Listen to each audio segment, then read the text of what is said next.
ပရိသတ်ကြီးအဲ့ဒီငွေ30ကကျုပ်နဲ့ဝယ်ပြီးတော့စားပါတောက်ပါလို့ခိုင်းရလားလို့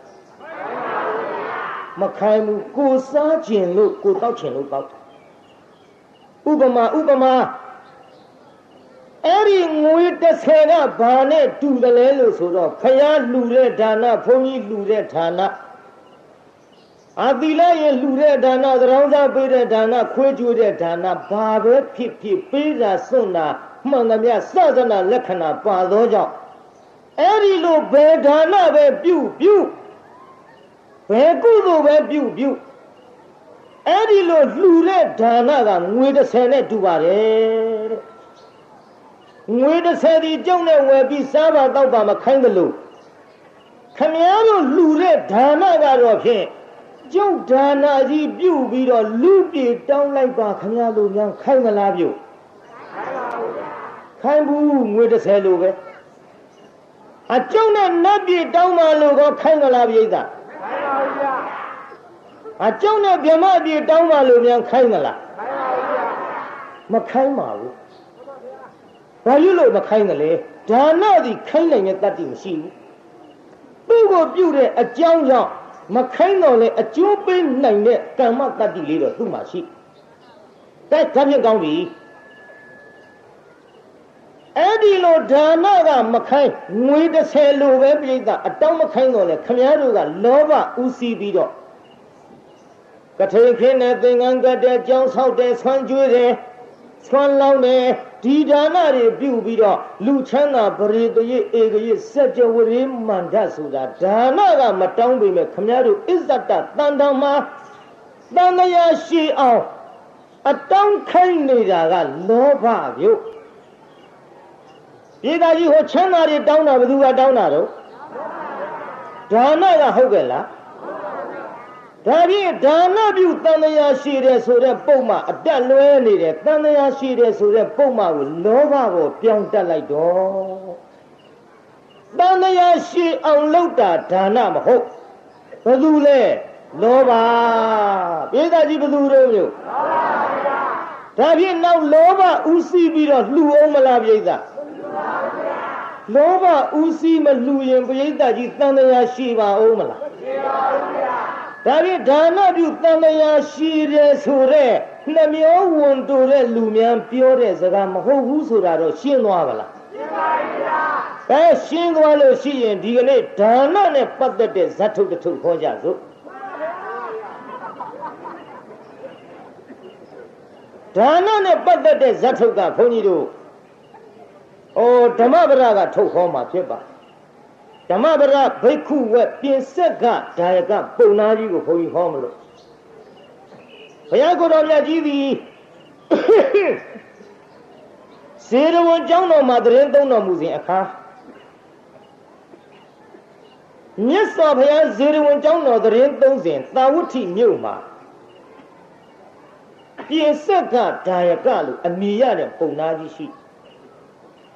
ပြင်ဆက်ကဆိုတာပြင်စအက်ကဒါယကပေး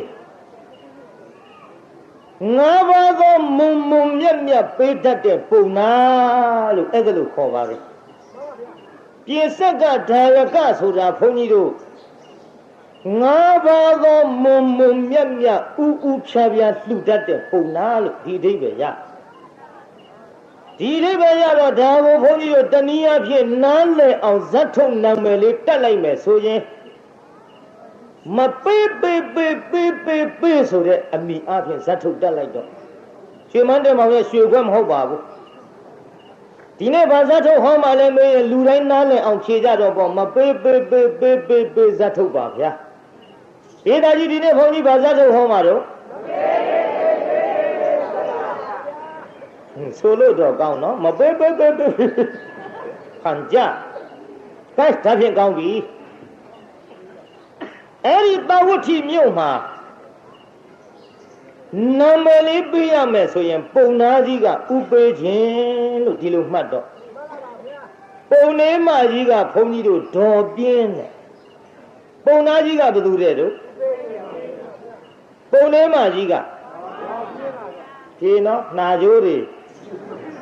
ပြန်ရော့သွားတဲ့တံပတ်က အဲ့ဒီပုံသားကြီးနဲ့ပုံထဲမှာကြီးဥပေးခြင်းနဲ့ဒေါ်ပြင်း2ယောက်ရှိကြပြင်းတတ်တဲ့နော်ဒါနပြုတဲ့နေရာဘလောက်ထိအောင်ပြင်းတယ်လဲဆိုရင်ဘုန်းကြီးတို့မန္တလေးဆုံးကန်ကြွတုန်းကပြောရအောင်မန္တလေးဆုံးကန်ကြွတုန်းကတောကတက်ကြီးပွားတဲ့ပွဲစားနဲ့တူပါရဲ့ပွဲရုံတစ်ခုဘုန်းကြီးရောက်သွားတပိတ်ပိုက်လို့ကျွတ်တော့စာတင်သားတဖေးကြောင့်မကန်ကြီးနဲ့ဆေးဘောလေးကြီးလက်ကျန်းညခဲလို့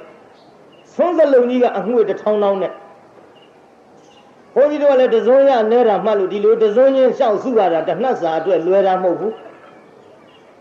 အဲ့ဒီလိုရှောက်ပြီးစုရင်းနဲ့ဆွန့်ခံလိုက်တာဆုံးစလုံးကြီးအငွေ1000တောင်းဇွန်းတက်ထားတဲ့ကျုပ်ကဝင်ရဆေးလေးတော့လည်းဖက်ရည်တော့ပြက်မှနဲ့ဆွန့်ထမလောင်းအေးတော်ကြီးကိုတော်လေးကြွလာတဲ့မဏိနေဘူးလှပြီးဆွန့်ထွက်လောင်းမှာဘုန်းကြီးလူတွေနဲ့တူပါရဲ့မဏိဆိုတာအုတ်ခေါင်းပြောတယ်ကြားသေးဘူးတော်ကြီးကဟေးတော်ကြီးကိုတော်လေးရနေတဲ့မဏိနေဘူးလှပြီးဆွန့်ထွက်လောင်းမှာဒီကကြားတယ်မိမကြီးကကြားတော့ဘာလှမ်းပြောလိုက်တော့နဲ့တော့ကိုယ်တိုင်ထွက်လောင်းငရဲကြီးတာမှတ်လို့ဒီချက်ပြုတ်နေမအားတာမသိဘူးလားကိုယ်တိုင်ထွက်လောင်းလိုက်ရောပေါ့မအားဘူးဆိုတော့မှတက်ရောက်သေးဆုံးစလုံးကြီးကိုင်းပြီးတော့ဘောက်ဘက်နဲ့မြေကြီးနဲ့ရံဖြစ်ပြီးဆောင်းကြီးအောင်ကြီးထွက်လာပြင်းနာတကားတို့ကျုံနဲ့ရောက်တော့လေမန္တလေးဆိုတာကြွလာတဲ့တန်ဃာတွေတစုံချင်းမြတ်အောင်လောင်းရတာအဲ့ဒါလို့မလောင်းဘူးဗျာစလုံးကြီးစောင်းပြီးအကုန်လုံးချစ်ချုပ်တွန်ထက်ကျုပ်ကတော့ပြုံးဗရာတရားရှိတာမရှိတာပါထားဒီဖိုးကြီး2ယောက်3ယောက်လောက်တွေ့ရင်ငါတပိတ်ပြေးတာဟာဒါကျွတ်တဲ့ဘက်ကတွေ့ခေးအဲ့ဒီလိုချစ်ချုပ်လောင်းနေတော့ဒကမာကြီးကလှမ်းပြောတယ်ဖိုးကြီးနောက်ကိုတော်တွေကြံသေးသနော်ကျုပ်လည်းအာနာတယ်နဲ့တူပါရဲ့ကြားသေးဘူးဖိုးကြီးနောက်ကိုတော်တွေကြံသေးသနော်နောက်သူကြားတော့ဘာပြောတော့လူပြင်းတွေရဲ့စကားပေါ်မှတ်ချင်မှတ်ထားပေါ့ဟာဆုံးလောင်းတာပဲတဲ့ဖောက်တယ်ထားလောင်းမနေနိုင်ပါဘူးကုန်သွားပြီးရောပေါ့အကုန်လုံးလောင်းချပြင်းနာတကားတို့ဒါကြောင့်နတ်ပြည်မှာနတ်သမီးတွေများသည်နတ်သားတယောက်နတ်သမီး1000တောင်ရှိသည်နတ်ပြည်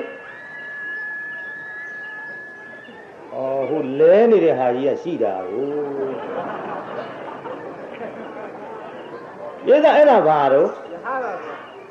ယဟစီးဘူးလားချားရောဟုတ်တယ်ယဟတို့ချားတို့ဆိုတာရှိတာဒါကြောင့်မေးကြည့်ရအဲ့ဒါရှိတော့လဲစူပေးမှာပေါ့တရားပွဲနဲ့ဒါနဲ့တော့ခမည်းတော်ခါသာဖြစ်တယ်လို့ကြည့်ရှုလှုပ်ထားတယ်ကျုပ်လည်းမတတ်နိုင်ဘူးပေါ့ကျုပ်ကဘလောက်ဆူသူပြိဿညေအောင်ထိမ့်တတ်တဲ့ဘုန်းကြီးပါအဲ့ဒါကြောင့်ကျုပ်မနိုင်ဘူးလန့်တော့អော်မှာပဲဒီထဲမြို့တစ်မြို့ကျုပ်မြောက်ပွဲနဲ့ရှင်ချပြိုင်မှာကွာလို့မင်းတို့ဘယ်မင်းသားဘယ်မင်းသမီးခေါ်မျက်နှချင်းဆိုင်ပြိုင်စမ်းမှာငါနိုင်အောင်អော်ပါမယ်မြောက်တော့ငါမနိုင်ဘူးမြောက်ကသူကဆိုတာမှမဟုတ်ခဲနဲ့ဘေးဟာတွေကဆိုပြီးပေါင်းမကြီးကဒိန်တွန်းတီးနေတာမြောက်ဆိုင်ဆိုတာဘယ်တော့မှတုံနေမွေးတီးတာမှမဟုတ်ခဲနဲ့ဒိန်နဲ့တွန်းနဲ့အဲ့ဒီတပွဲတော့ဘုန်းကြီးအရှုံးပေးခဲ့နောက်ဒီလိုတရိတ်ဆန်နဲ့ကြံဒီကန်နဲ့များရှင်ပြီးတော့ခင်ဗျားတို့ပြိုင်ချထားလို့ရတယ်ကျုပ်ဘယ်တော့မှမဟောမင်းသားမင်းသမီးနဲ့တော့ကြိုက်တယ်လို့လုပ်ပါမြင်းကမှာကျုပ်ပထမဆုံးရန်ကုန်ကတန်းထွန်လေးတို့မျိုးမြင့်လေးတို့တက္ကသိုလ်များကြီးတို့ရုပ်ရှင်မင်းကြီးတင်လှတို့ပလဲတို့ရီလေးတို့ချိုပြုံးတို့ယောက်ျားလားမိန်းမလားမသိဘူးပူချာချာနဲ့ပါသေးတယ်ရွှေလုံးဆိုတာဒီတပြုံကြီးအဲ့ဒါတွေနဲ့မျက်နှာချင်းကန်ရုပ်ရှင်ချဟိုးရှည်ကြီးကောင်လေးတွေကအဲ့ဒီပဲလှဲ့ကျုပ်ကလည်းတွန်းអော်တာနောက်တော့လာလျှောက်တဲ့အရှင်ဘုရားခွန်ကြီးဘေးသက်ပေးပါတဲ့တပည့်တော်တို့အလုံးလုံးမဖြစ်လို့ဘယ်လုံးလုံးဖြစ်မလဲသူတို့ကစီးနဲ့ဝါနဲ့ကျုပ်ကကျုပ်អော်ချင်တာអော်တာကျုပ်တန်နေဟိုဘက်ရောက်သွားတော့တီးတဲ့ကောင်တွေကိုယ်ကားဖြစ်ကုန်ဒါတော့အဲ့လိုမျိုးတွေနဲ့ရှင်နာတော့ကိစ္စမရှိဘူးမြောက်ပွဲကြကျုပ်ရှုံးခဲ့တယ်ဗျာကဲရှိပါစေတော့ဘေးဖောက်ထွက်သွားဒီလိုနဲ့ဆက်ကြအောင်ဆိုတရားနာပြိဿ